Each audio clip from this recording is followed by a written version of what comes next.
It's beyond frustrating. It's a tragedy.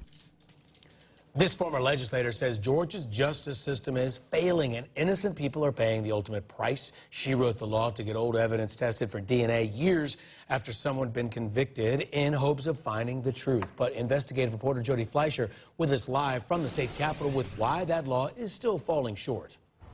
Justin, that former legislator told me she knew this was going to be a problem back when she wrote Georgia's DNA law, and she tried to fix it, but she says prosecutors fought it. Now, the law helps defendants get the DNA to show they're innocent, but can still deny them the new trial to prove it. I think about Sonny all the time. He's missed a lot of his life. Keisha Pitts wasn't particularly close with Sonny Bharadia when he went to prison 15 years ago, but she is one of the most important people in his life today. I told the truth as I knew it to be. Keisha was an alibi witness who said Bharadia could not possibly have broken into this Savannah apartment or assaulted the young woman who walked in on the burglary. Keisha saw Bharadia here in Atlanta. So I'm like 100% sure if it happened that weekend that he couldn't have done it. Bharadia had fixed her van that Saturday morning. I'm not Harry. He took her kids to see a Harry Potter movie at the Starlight Theater. Sunday morning, he was back to borrow her husband's tools, returning them by sundown. Driving to Savannah and back in between would have been impossible. There's an innocent man sitting in prison for a crime he didn't commit. No physical evidence tied Bharadia to the crime. The jury convicted him based on the victim's ID, even though she was blindfolded most of the time.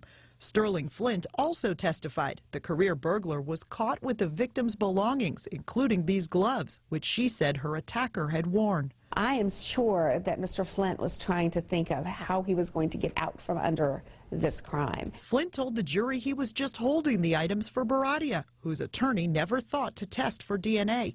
When the Georgia Innocence Project did a decade later, the only skin cells inside those gloves matched to Sterling Flint. It's horrendous. It's astounding. Steve Cole has researched eyewitness identification for nearly 40 years. He says the victim was highly stressed, identifying someone of another race, and didn't make the ID until 10 days after the crime. Plus, police lost the lineup before trial. Any one of these factors that we're talking about can significantly decrease the likelihood of an accurate identification. Of more than 300 inmates later cleared by DNA, 75% had been wrongly identified by eyewitnesses. It is staggering. By far, the most unreliable kinds of evidence are those of eyewitness identification.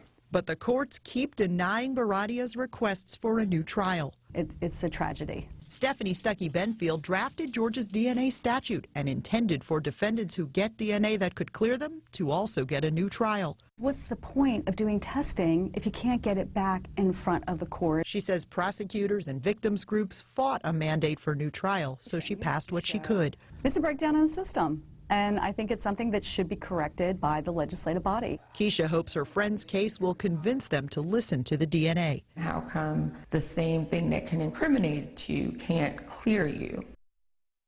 Georgia's Department of Corrections denied our repeated request to do an interview with Sonny Bharadia. They wouldn't let us visit with him. They wouldn't even let him call us on the phone. Now, he is serving life in prison without the possibility of parole. He has one last-ditch hearing coming up later this summer.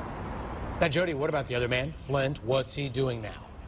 Well, he's out on parole for a string of more recent burglaries, and he's living here in Atlanta. We were able to reach him by phone, and he told us he did not want to make any sort of comment about this case. All right, Channel 2's Jody Fleischer in downtown. You may